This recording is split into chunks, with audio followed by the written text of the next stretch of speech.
मुख्यमंत्री साहब, आप राजा बन गए। अब आपके घर में शीश महल में तो छाण मिला के पर्दे लगेंगे और गरीब के घर में 4 फुट पानी घुस गया, उसका सोफा, उसका बेड, उसके कपड़े, सामान बर्बाद हो गया, वो 10,000 में पूरा कर देंगे आप लोग। तो आप खास आदमी हो गए। अब ये गरीब आदमी आपके भिखारी हो गए। 10,000 में क्या होगा? ऊंट के मुंह में जीरा। आपके अंदर अगर गैरत है मुख्यमंत्री साहब के अंदर, तो 50,000 रुपए कंपनसेट करना चाहिए उस गरीब के घर में जिसके घर में 3 फुट 4 फुट तक पानी घुस गया, 2 फुट तक भी घुस गया। 2 फुट घुस गया तो बेड खराब हो गया, उस घर कहां सोएगा गरीब आदमी? 10,000 में बेड आ जाएगा क्या? आप अंदाजा लगा सकते हैं? 10,000 में सोफा बन जाएंगे क्या? तो आपकी पॉट 4 लाख रुपए की है। ठंड में वो ठंडी ना हो, गर्म में वो गर्मी ना हो, तब आप पता नहीं क्या बैठकर उसमें से निकालोगे सुबह के टाइम शीश महल के अंदर। लेकिन गरीब के लिए 10,000 रुपए खैरात देना चाहते हो क्या? दिल्ली के टैक्स पेयर का पैसा है, केजरीवाल साहब का नहीं है। आपने शीश महल में 50 करोड़ लगा दिया और गरीब को 10,000। क्यों गरीब का मजाक उड़ाना चाहते हो? 50,000 रुपए कंपनसेट करना चाहिए हर गरीब को, सर्वे कराने के बाद, जिसके भी घर में 2.5 फुट तक पानी घुस गया जी। देखो, ये दुर्भाग्य है, अपना काम करना नहीं, दूसरे पर एलिगेशन लगाना। आपको मुख्यमंत्री जनता ने बनाया था। जब आप मुख्यमंत्री बनने के लिए आए तो आपने ये नहीं कहा था कि मुझे वो मदद करेगा तो करूंगा, वो मदद करेगा। आप ये कहते थे, शीला जी आप लाचार हैं, आपको काम करना नहीं आता है तो रिजाइन कर दीजिए, दिल्ली की जनता को बख्श दीजिए। अब मैं यही बात केजरीवाल साहब से कहता हूं। हरियाणा में बाढ़ आई, पंचकुला से लेकर हरियाणा डूब गया। हरियाणा की सरकार ने कहा कि पंजाब का और हिमाचल का पानी आया है और इसलिए हम डूब गए। वहां भी तो बान है, ऊना के अंदर भी है। तो इसीलिए नोएडा डूब गया। यूपी के मुख्यमंत्री ने कभी नहीं कहा कि यमुना क्रॉस करके पानी दिल्ली से यूपी में आ गया और इसलिए दिल्ली सरकार व्यवस्था नहीं कर पाई, यमुना का पानी नहीं रोक पाई और हमारी फ्लडेड हो गई। आप अपनी कमी को दूसरे पर डालते रहोगे। अब धीरे धीरे जनता समझने लगी है। इसलिए केजरीवाल साहब, आपने जो अपनी नाकामयाबी थी उनके लिए माफी मांगो दिल्ली वालों से।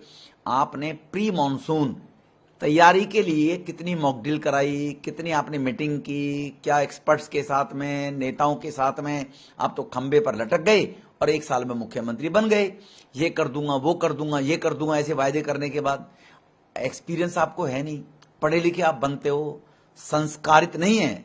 एजुकेटेड हो सकते हैं आईआईटीएन, संस्कारित नहीं है। तो इसीलिए संस्कार भी समाज से मिलते हैं। तो आप या तो बंक मारते रहे, क्लास में पढ़े नहीं, या वहां भी ये कॉन्स्पिरेसी करते रहे कि मैं लोगों को मूर्ख बनाकर कैसे राजा बन जाऊं, दिल्ली का मुख्यमंत्री बन जाऊं। वरना आपको मालूम है, आपका मंत्री, वो भी आईआईटीएन बनते हैं अपने आप में, वो बार बार कह रहे हैं पानी उधर नहीं छोड़ा, पानी उधर नहीं छोड़ा। अरे भैया, कैनाल में और रिवर में अंतर तो देखिए ना आप। 1 लाख क्यूसिक लीटर से ज्यादा पानी होगा।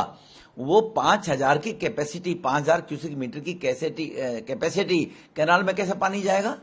सहारनपुर नहीं छोड़ा, वहां 5,000 क्यूसिक लीटर ही पानी जा सकता है। दूसरी तरफ 20,000 क्यूसिक लीटर ही जाने सकता है। तो लाख क्यूसिक लीटर से ज्यादा पानी होगा, वो नदी में, यमुना में ही छोड़ा जाएगा। नदियां ज्यादा उसको झेल सकती हैं। तो इसीलिए बार बार लोगों को ये परसेप्शन बनाने की कोशिश कर रहे हैं जो ये लोग, कि पानी जानबूझ कर छोड़ा, षड्यंत्र के तहत दिल्ली में छोड़ा। दिल्ली के लोगों ने तुमसे ज्यादा इज्जत भारतीय जनता पार्टी को दी है। आप ये भूल गए कि 15 साल की एंटी इनकम्बेंसी के बाद केवल हमारे 12 काउंसलर कम रहे हैं। 15 साल शासन में करने के बाद इसका मतलब तुमसे ज्यादा फिर भी लोगों ने भारतीय जनता पार्टी पे विश्वास रखा है एनसीडी के अंदर। ये गलतफहमी का शिकार ना रहे जो बार बार दोहराते हैं। तो इसलिए केजरीवाल साहब को इसका खामियाजा भुगतना पड़ेगा। अभी नहीं, वक्त आने पर लोग भुगता देंगे।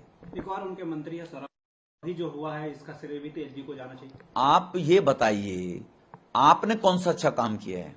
सौरभ भारद्वाज जी से पूछना चाहता हूं, वो भी इंटेलिजेंट, पढ़े लिखे, सॉफ्टिकेटेड अपने आप में बहुत बनते हैं। मैं उनसे पूछना चाहता हूं, मुझे 4 काम तो गिनवा दीजिए। आपने कहा 500 स्कूल बनाऊंगा। आप लोगों में कहीं कोई गैरत है तो कहीं 20 स्कूलों की फोटो डालिए, 20 नए स्कूल बने हैं। पुरानी रंगाई पुताई करने से नहीं, नई 20 बिल्डिंग दिल्ली में बनी। आपने 20 कॉलेज खोलने की कही थी। आप 2 दिल्ली विश्वविद्यालय से रिलेटेड यूनिवर्सिटी के ऐसी लीडिंग कॉलेज बताइए, आपने कहां खोले हैं? अपने काम तो बताइए। आपने कहा हर व्यक्ति को घर से नल से जल देंगे हम। बताइए कितने घरों में नल से जल पहुंचा दिया आपने, है ना? यमुना से हर घर में पानी पहुंच गया, केजरीवाल साहब ने नहीं पहुंचाया। आपने कहा पूरी दिल्ली में सभी नौजवानों को फ्री वाईफाई देंगे। 4 सेंटर बता दो आप। 4 दिल्ली के ऐसे हब बताइए जहां 20-30 हजार लोग रोजाना अप डाउन करते हो, मेट्रो स्टेशन हो जहां पर आपने वाईफाई दिए। ये आपने कहा था, तुमने जो वायदे किए एक काम तो बताएं कि तुम तो, इसलिए जो अच्छे काम एलजी दिल्ली के अंदर रूरल बेल्ट में, कॉलोनियों में, देहात में पानी क्यों नहीं भरा? क्योंकि लेफ्टिनेंट गवर्नर ने दौरे कर करके सभी नालों को खुद साफ कराया है जब ये नहीं जा रहे थे, पीडब्ल्यूडी के जितने भी नाले थे एलजी साहब ने विजिट किए हैं।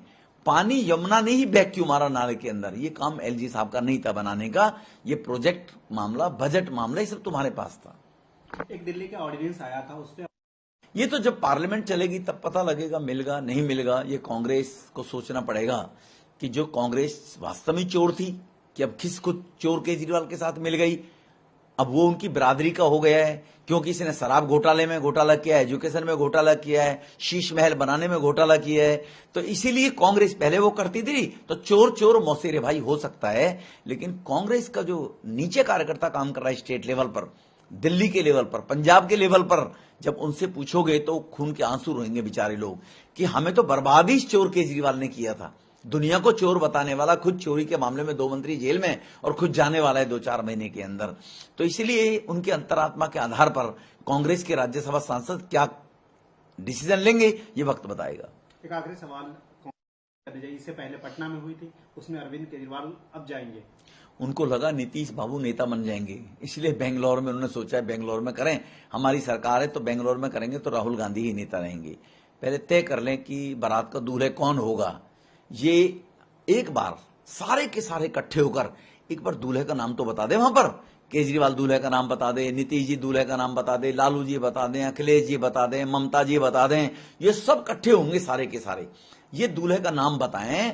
दूल्हे के साथ ही बारात का स्वागत होता है। जिस बारात में दूल्हा नहीं होता वो बाराती सारे के सारे जूतों के भाव पिटते हैं जी, उनको जनता जूतों के भाव पीटेगी, देखना आप।